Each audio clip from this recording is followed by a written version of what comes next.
Hola, bienvenidos a un nuevo encuentro de diálogos, una iniciativa de la agencia JN y DNews. Y en este encuentro vamos a conversar con un hombre que construye puentes.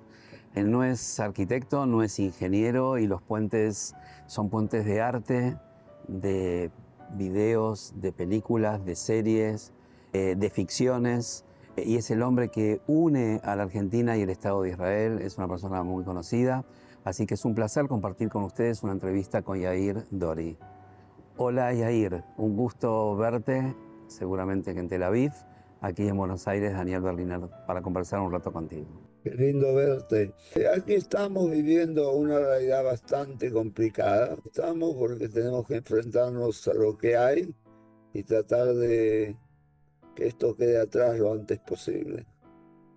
Hablar contigo es cruzar todos los temas habidos y por haber, y voy a buscar, digamos, a ver contigo y que caminemos juntos en esta entrevista, pero voy a empezar con una experiencia mía personal. Cuando entro a un shopping en Israel, cuando entro en un ministerio, cuando entro a cualquier lado, los jóvenes o las jóvenes en este caso hablan español. Y enseguida me dicen argentino, y yo digo, pero ¿cómo podés hablar español? Bueno, resulta que tu gran idea de crear y cruzar las artes de un país a otro ha llevado que iniciativas como Chiquitita, que es lo que más las chicas israelíes valoran desde el comienzo, después hubo muchísimos más emprendimientos, aprendieron a hablar el español y lo hablan perfecto. Yo creo que no soy el primero que te lo cuenta. No, en absoluto. Eso ya lo tengo bien incorporado y realmente es para mí en cierta medida un orgullo, no por el hecho de que hablen español solamente, sino que entiendan una cultura que cuando yo llegué a Israel hace casi 60 años, Ujú. no sabía dónde Argentina estaba ubicada y qué idioma se hablaba en la Argentina. Algunos por ahí decían, los gauchos y qué sé yo, otros pensaban que la Argentina era un país de gauchos y indios. Ujú. No que estaban equivocados, hay gauchos y indios en la Argentina, pero realmente tocaba mi ego juvenil, ¿no? Estamos hablando de hace muchos años atrás, y yo me propuse de que algún día yo voy a importar a ese país donde nací, a Israel. De alguna manera lo voy a importar trayendo la cultura o trayendo la idiosincrasia de un país que en los primeros años de mi vida me dio lo que yo fui. Así que estoy muy contento y orgulloso, sí, pero hoy en día me adjudican ese título de el argentino que trajo la Argentina a Israel y es un título que lo llevo con mucho honor, por supuesto. Bueno, de hecho se te ha nombrado, no recuerdo en qué año, embajador de cultura, creo, así que sos un referente importante. Eh, Más allá que sos un empresario, ¿lo artístico lo heredás por alguno de tus padres o sos un empresario que tomó el arte? No, en absoluto. En mi familia no tenemos gente muy importante del arte o gente. Ujú. Acá, allá hay gente algunos de mis familiares que tienen sus aptitudes artísticas, pero no nada destacado. No como vos, Daniel, no como vos. Gracias. Todo esto empezó con una idea que la desarrollamos mi hermano gemelo, que en paz descanse, y yo, en los años 80, Ujú. cuando Daniel me dice, vos sabés que hay mucha exigencia. Él tenía un negocio en Disco Center en sus comienzos que vendía cassettes de música, lo que eran los cassettes en esa época. Claro, sí, sí. Y había varios argentinos y me dice, vos es que viene la gente argentina y me dice, che, ¿por qué no traen música argentina? ¿Por qué no traen películas argentinas? Todo lo que había en ese momento eran cassettes piratas que traía la gente que viajaba a Argentina, la traía en cuarta generación de un VHS. Y claro, era realmente, y iban y los alquilaban, los cassettes, los vendían. Y esto en realidad fue un factor que desencadenó una idea de, a lo mejor podemos traer a Argentina, de Argentina cosas legales y en una calidad digna para que el público argentino. Ahí empezó todo, en los años 80, viajé a Argentina por intermedio de mi familia, conocí a Juan José Jusil y a su socio Sí. Isidro Miguel. Juan José Jusil en esa época un cineasta muy reconocido, Made in Argentina, Los Gauchos. Creo que los gauchos judíos, claro. Estoy hablando del año 87. Sí. Y ahí empezó todo. Tenía un amigo que era el cónsul israelí en Argentina, y en la casa de él convocamos, por hecho que el cónsul israelí convocamos a muchos de los productores argentinos importantes. ¿Y quién fue el primer artista que viajó? ¿Vos te acordás? Los primeros artistas que viajaron a Israel, ¿te recordás? En realidad fueron actores, actrices y actores de telenovela. Andrea del Boca fue la primera, Gabriel Corrado, Luisa Culiot, Facundo Arana. Esos fueron los primeros actores que Bien. en 97 yo hice una producción que la llamé El Mossad en Argentina, era Rostro Venganza, que no se vendió en Argentina, la vendieron en Europa, Sí. que eran actores israelíes con actores argentinos. Filmamos acá y filmamos en Argentina, y ahí ya comienza la revolución. Estábamos dentro de la revolución de los medios, empiezan a surgir canales nuevos, los canales de cable, ya estaban canales de televisión, habían surgido más allá del oficial. ¿Cuándo es el momento donde el israelí se empieza a enamorar o le empieza a gustar el producto argentino o esta cuestión de llevar artistas o arte argentino? Porque finalmente se terminan enamorando o lo terminan consumiendo y les gustaba. Yo te voy a comentar en breve una historia que siempre la cuento. Cuando los que ganaron la licitación de los cables en Israel en el año 89, yo ya tenía, porque en el 87 en Argentina ya tenía películas como Esperando la carroza, Los Gauchos Judíos, Made in Argentina, No me toquen a la nena, Asesinato en el Senado de la Nación, varias películas que había de todo para acá y que yo ya las ofrecía porque había una empresa que habían conformado los que ganaron la licitación para comprar contenido para los cables que iban a surgir. Yo ya estaba preparado. Entre todos conocí a Omar Romay en Argentina, me lo presentaron, y a Raúl Lecovna. Estuve con Omar y me ofreció La extraña dama. Hablamos de el hijo de Alejandro Romay. El hijo de Alejandro Romay, Omar, en su momento él, Romay padre, él estuvo aquí en Israel, yo también Sí, sí, sí. lo recibí aquí. Y bueno, era una época donde yo era un poco sospechoso porque viene un argentino que no es conocido y empieza a pedir material. Sí, Pero tuve la suerte de que había gente que me agarraba en Argentina, entre ellos era Leonardo Simons, bien. que me presentó también a Raúl y que en cierta medida me dio el crédito que yo necesitaba para poder recibir material, y confié en que es un material que yo lo recibo y lo voy a pagar también.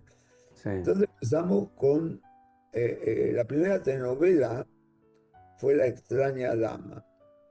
Paralela a la telenovela, empecé a traer los highlights del fútbol argentino con un retraso de una semana, un delay de una semana, Ujú.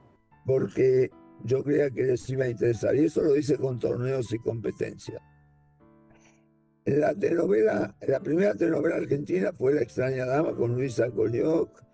¿Y cómo empezar a vender la telenovela? Fui a uno de los cables y me dicen, no, no es material que nosotros necesitamos. Y bueno, mi posición era estratégica. Dice, no, no, un momentito, yo no vine a vender, yo vine a dar. Tengo acá 10 cassettes, como sin dinero, sin remuneración, no hay ningún problema. Dejé 10 cassettes del 1 al 10 de La extraña dama. hicieron el gran error, entre comillas, de ponerla al aire. Y ahí me quedé esperando en el capítulo 6 o 7. Me llaman por teléfono y me dice, Yair, nos diste 10 cassettes, nos está yendo muy bien. El video había 15.000 abonados en los cables, nos está yendo muy bien. Pero me estoy enterando que son 115 capítulos. Digo, sí, exacto, son 115. Ustedes me tienen que pagar los 10 que les di y yo les vendo los otros también. Así fue mi primera venta de La extraña dama. Ahí el israelí, que fue la pregunta, es donde empieza a consumir. Ahí empiezan a consumir, se dan cuenta que es un contenido que atrapa a la gente. Bien, De repente se dan cuenta que ese contenido, que los que consideraban que no era de una calidad que valía la pena, que el público empieza bien, a votar por ese tipo de contenidos, el rating en el horario de la telenovela era alto, y bueno, ya me empezaron a comprar los otros, ya me empezaron a comprar los canales de aire, y bueno, ahí me transformé en el que vendía bien. ese material que no sabían decir el nombre, Telenova, no sabían decir telenovela ni nada. Bien. Hoy en día es parte de la idiosincrasia. Así es. Y Yair, para quienes no lo conocen, tiene como un lado B, que no conocemos todos. Yair fue paracaidista, Yair fue prisionero de guerra, y me parece que no puedo dejar de preguntarte cómo estás viendo con esos ojos lo que estamos viendo después del 7 de octubre. Yo tengo que aclarar, yo fui un prisionero de guerra, un hombre que tenía muy claro en qué posición estaba. Yo no soy un guerrero que con deseos de salir a la lucha, consideraba que era el momento indicado, siendo un hombre joven, con todas las aptitudes. Me incorporé al ejército, me incorporé a uno de los cuerpos más importantes, el cuerpo de paracaidistas, incluso fui oficial más tarde del cuerpo. Y yo tenía muy claro que uno de los resultados trágicos de la guerra es también ser herido, ser muerto o ser prisionero. Son fenómenos trágicos de la guerra. Y lo tenía claro, no, es decir, no lo recibí con mucho agradecimiento por el hecho de que fue una época muy difícil, muy trágica, muy traumática, que la llevas toda tu vida. Es decir, yo no puedo desentenderme de esa época porque la llevo toda mi vida. Ujú. Es decir, supero, pero todos tenemos nuestros traumas, nuestros momentos que los llevamos con nosotros toda la vida. Hoy en día es otra cosa, Daniel. Hoy en día es una tragedia que no podemos determinarla como... Esta gente no son rehenes, esta gente son víctimas de una situación que deberíamos haber evitado. Entonces esto produce un trauma nacional, esto es un trauma nacional, esto es un enojo nacional, pero yo considero que estamos muy mal dirigidos. Lamentablemente, yo amo a Israel,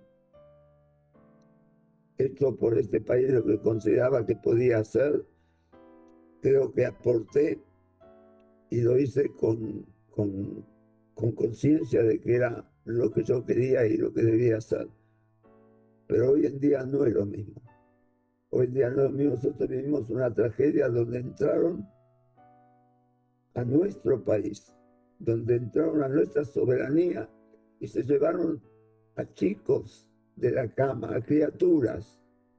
Han matado, han violado, han, han hecho actos terribles.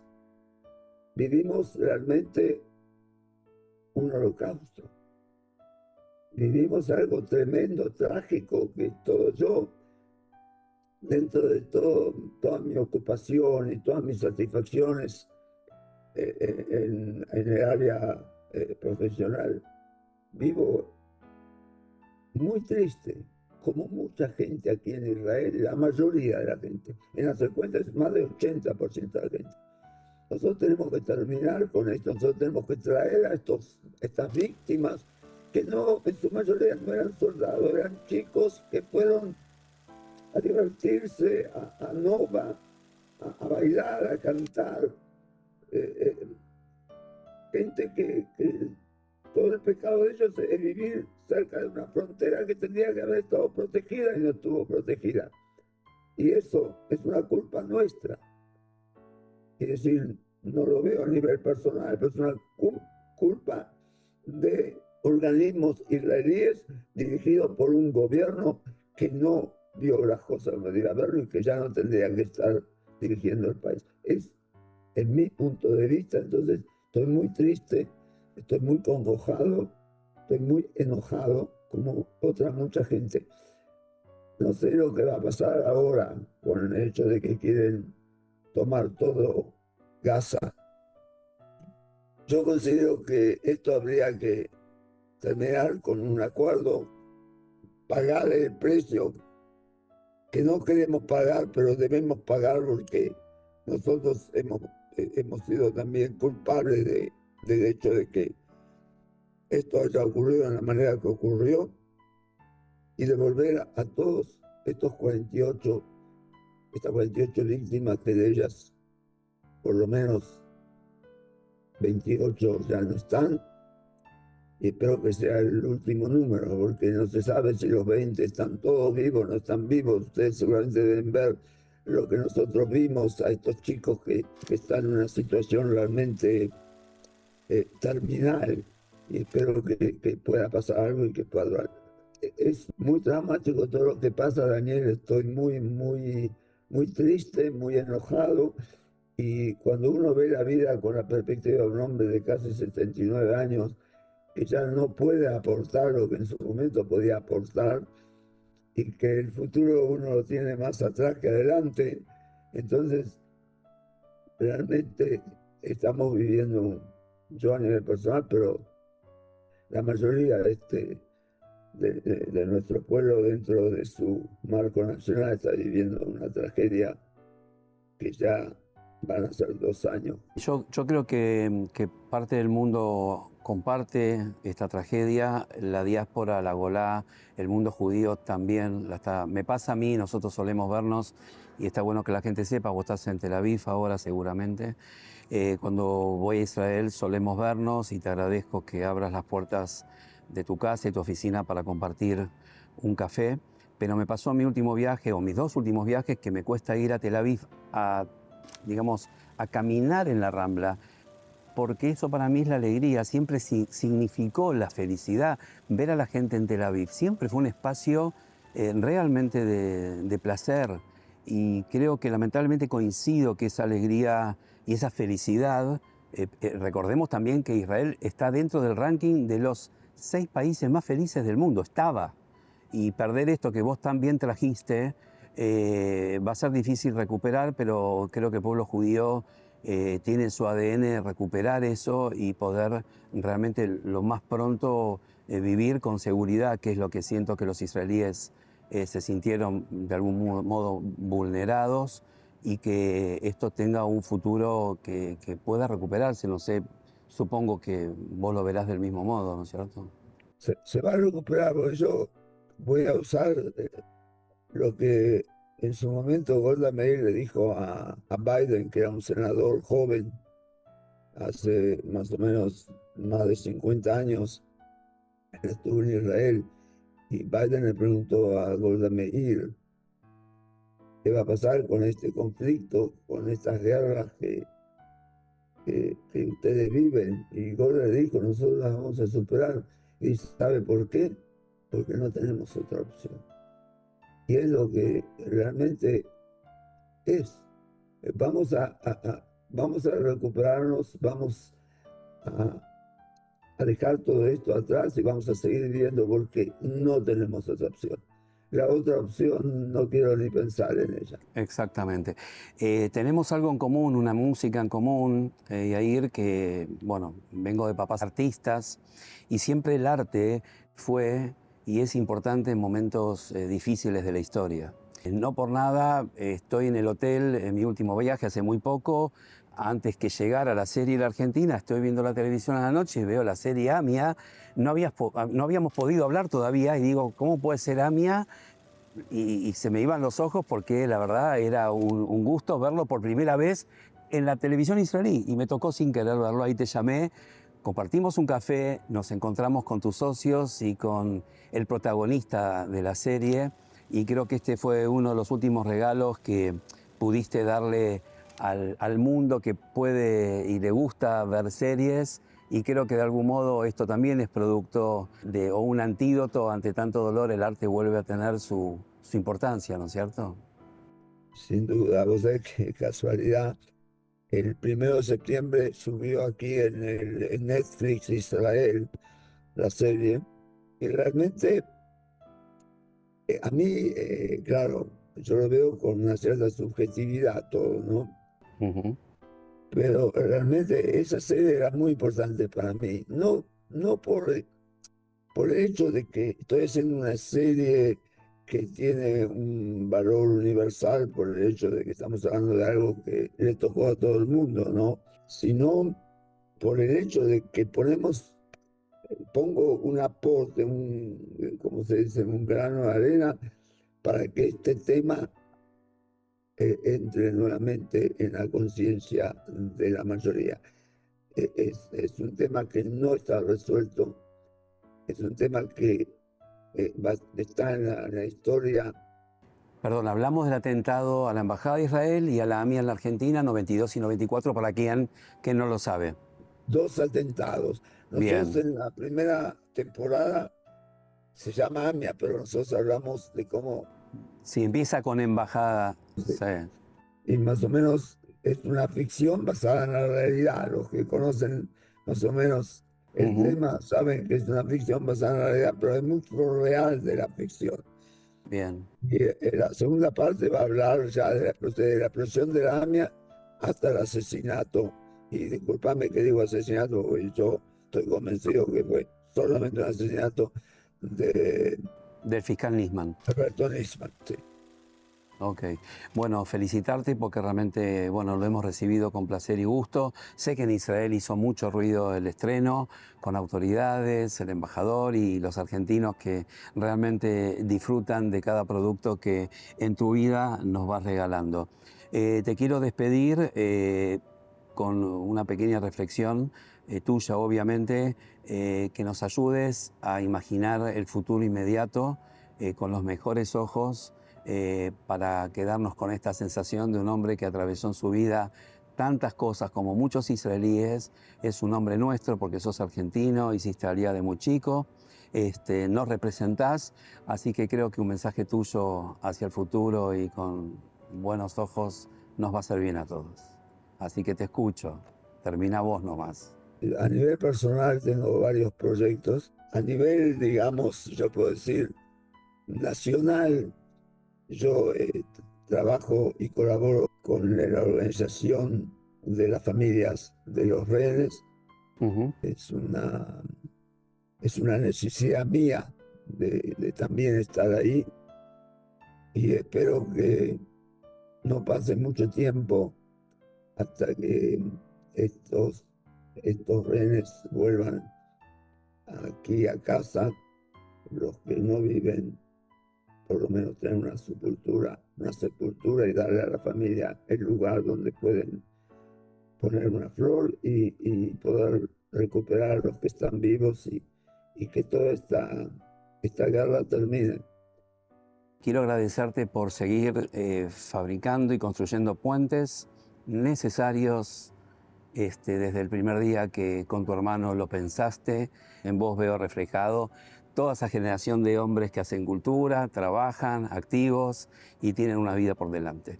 Así que desde aquí te mando un cariño enorme. Gracias por tu tiempo y por dejar registro de cuestiones importantes y de tu vida, que creo que en este caso es la más importante de todas. Te mando un beso grande, que estés bien y gracias por este tiempo tuyo. Saludos a Un todos. cariño enorme. Gracias, Yair. Adiós. Un beso.